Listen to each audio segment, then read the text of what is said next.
genocide.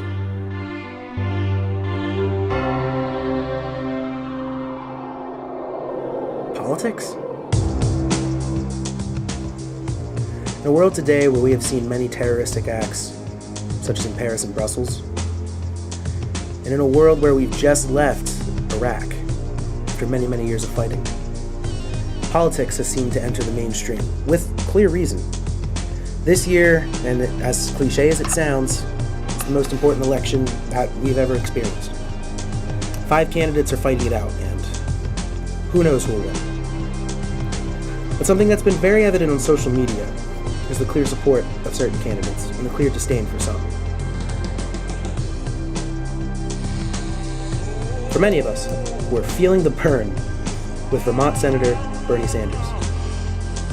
For many of us, we want to see change in the White House, with potential for former Secretary of State Hillary Clinton to become the first female president. Some of us don't want to see it, but it is very likely that billionaire businessman Donald Trump could be our next commander-in-chief. But let's not also forget 2 other GOP candidates, Senator Ted Cruz and Governor John Kasich. But at the end of the day, when you go into the voting booth, are you voting for what you think, or are you voting for what the media or other people around you think?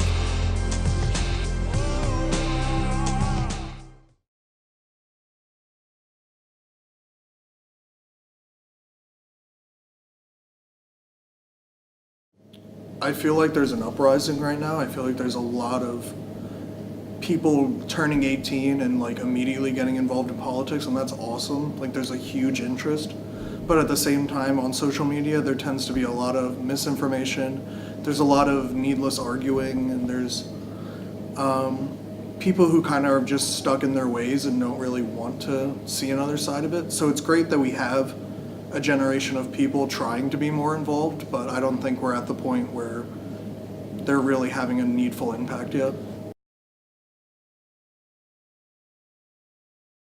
I think something that people need to keep in mind is that there's a lot of money in the media, and an argument that's going on right now is if that's good or bad, because most people would rather pay attention to Trump saying mean things about women than they would listening to Hillary talk about the ecosystem or like climate change. It's just that gets more views and that's more money for them. So unfortunately, I think the money that's going into the media right now really skews what gets talked about and what doesn't. I mean, every time you put on any news station, it's Trump says this about this, or like, you know, he's getting more media time than anyone just for being who he is. A simple question was asked to our interviewees. Which candidate are you supporting? All of them were willing to answer. A lot of them gave the typical response for the average college student. I mean, as of now, honestly, I'm Democratic, and I support Bernie Sanders. No, I think I'm comfortable going with Bernie right now. You support Bernie Sanders then? I do support Bernie Sanders. What candidate do you support? Bernie Sanders. I think he has a lot of strong views on a lot of great things that affect all of us, really. And I believe that he could be the definite change after Obama that will lead us into the right direction.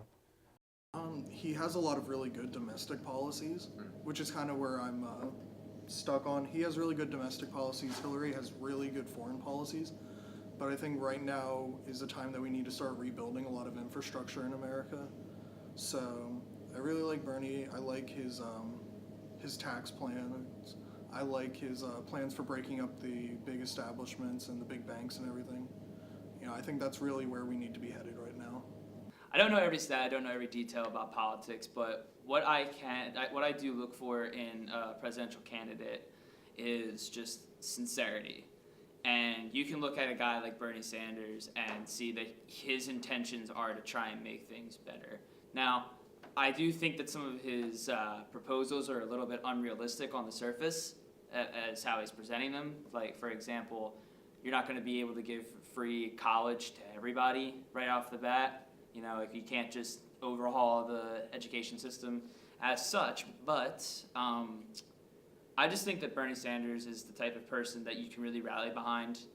and he's the type of person that you would feel comfortable knowing that he's not going to say something to a warhead country that would anger them, and I would never feel that there would be another war with Bernie Sanders in an office. So that just makes me feel more comfortable in my own skin being in the United States. He's one of the only politicians I've ever seen that is not corrupt. He does not have a super PAC. I agree with him on almost every issue, except maybe guns. He's a little more lenient with guns than I am. I'm a very radical person. I'm a radical left. Just as how I am. I'm very liberal. I just want everyone to be given a fair chance in America. I want, I don't want discrimination against gay people or minorities or anyone. I just want everyone to have a fair chance in life. And I don't want to go to war with Middle Eastern countries anymore. Our country has spent trillions and trillions of dollars on wars that did not make this country any better. In fact, our country is probably worse because now we have to pay for these wars that were put on a credit card. And we didn't win them. We didn't win those wars in Afghanistan or Iraq. Bernie Sanders does not want any parts of war with Middle Eastern countries. And I think he would, I'm also Jewish, and so is Bernie Sanders, and to have a Jewish president would be unreal because I was always told growing up that we would never have a Jewish president. We would never have a black president. And you know what? We do. So, but the fact that we have a candidate that is so perfect and it's also Jewish is incredible for me. Others aren't quite sure yet. I actually have not decided yet. I'm feeling the burn, but I'm also ready for Hillary. I like both platforms. I don't think I've seen enough of either platform yet to make a call. But yeah, I can't give you a straight answer on that yet. Okay, I'm a registered libertarian. That was for the 2012 election. I kind of registered and I was like, okay, I'll pick something that I identify with at the time. I don't feel as strongly about the Libertarian Party anymore. Why is that? I don't know. My own values have changed over the course of 4 years, so it's kind of not as important to me anymore to just kind of stick with one. I don't know. I'm trying to not really affiliate with a political party, but I was saying I don't really identify with any of the candidates that are running right now. And I was saying before, I don't think that anybody who's actually running right now, I see a lot of people, oh, if he wins, it's going to be a disaster. Everything's going to suck. I don't think that's actually going to happen. Honestly, I think all of the candidates are out there for our best interest on the whole. They might have some opinions that are not, I don't know what the word is. Popular? Yeah, popular. But honestly, I don't think if a certain candidate gets elected that it's ultimately going to change people's lives for the worse.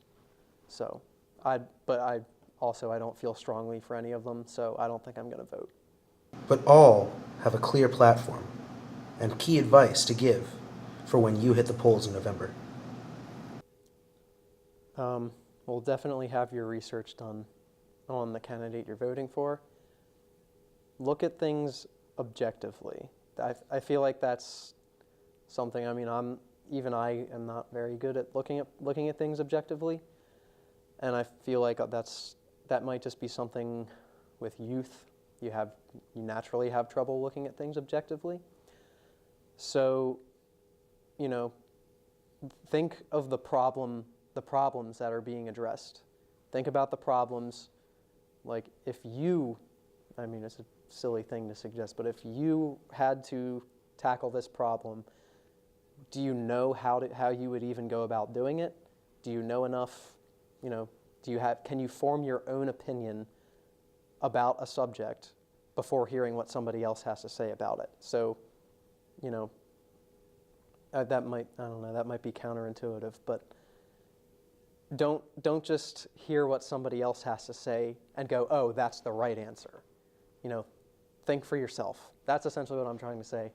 Think for yourself, and I guess try to find a candidate who most thinks like you. Well, as a political science major, and I also run the Vote Everywhere campaign, I'm a big proponent to get out and vote.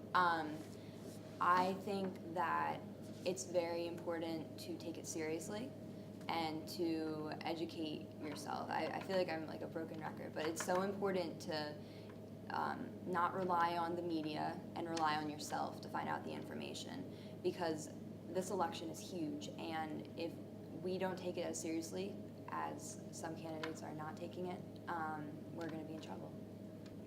Always fact check things. No matter what side you're with. No matter what side you're with. A simple Google search. If something seems too crazy, if something seems just completely out of the blue, please Google search it before you hit share on Facebook, before you are telling your friends, etc. And try to not make this emotional. Try and be very fact-based, try and be very logical with everything. And I think we'll all have a better time then. The hardest thing to do is to ignore everything around you.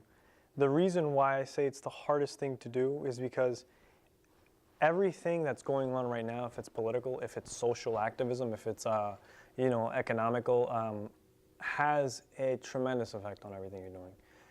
The more we exclude ourselves from this process, the more we exclude ourselves from using our voice or using our rights, just the right to seek knowledge, the more we're really just hurting ourselves. Those who are expressing their voices, they're getting what they want because they're being active. They're doing something about what they want and how to get what they want.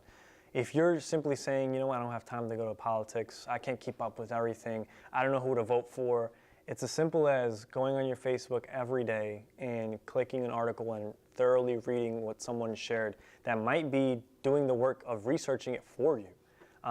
That's the issue where we're coming with this generation, is that nobody wants to talk about politics, nobody wants to talk about social issues, nobody wants to talk about the economy, nobody wants to talk about, things that are hitting people every day until it hits them when it's too late, until they get that job that, minimum wage might not be ideal to raise 4 kids, or when they get that, unfortunately, criminal record that might prevent them from getting a job ever because of something as simple as marijuana, or they're jumping in a job interview and they just can't get the interview even though they were overly qualified because of something that has to do with their sexual orientation, their gender identification, or who they are as a person of ethnic color or whatever cultural background they may have. People don't start speaking up until it's too late. Please do yourself and everyone else a favor and actually speak up when it's not too late to prevent the situation from occurring. Because being in those situations where I've spoke up when it's already too late, or I've realized things way too late, it's not a really good situation to be in. And if you can have the time to actually prevent it and actually do the research and fight for what's right before it actually becomes wrong, then you're doing us all and yourself a justice, honestly. The best thing you can do is if you're on social media, some people aren't still, but if you're on social media, like CNN on Facebook, like whatever, MSNBC, Fox, if that's what you like news sources on Facebook and Twitter and whatever. Be informed, stay informed, because if you're not informed, we're not going to learn from the news that's out there. We're not going to learn from history. And if you don't learn from history, it's doomed to repeat itself. I know it's cliche, but being uninformed is way worse than being on the wrong side of history, in my opinion. At the end of the day, when you're in those booths the first Tuesday in November, what choice are you going to make? Are you going to make the populist decision, what you should do, or are you going to do what's right for yourself? With today's generation, do we pay attention?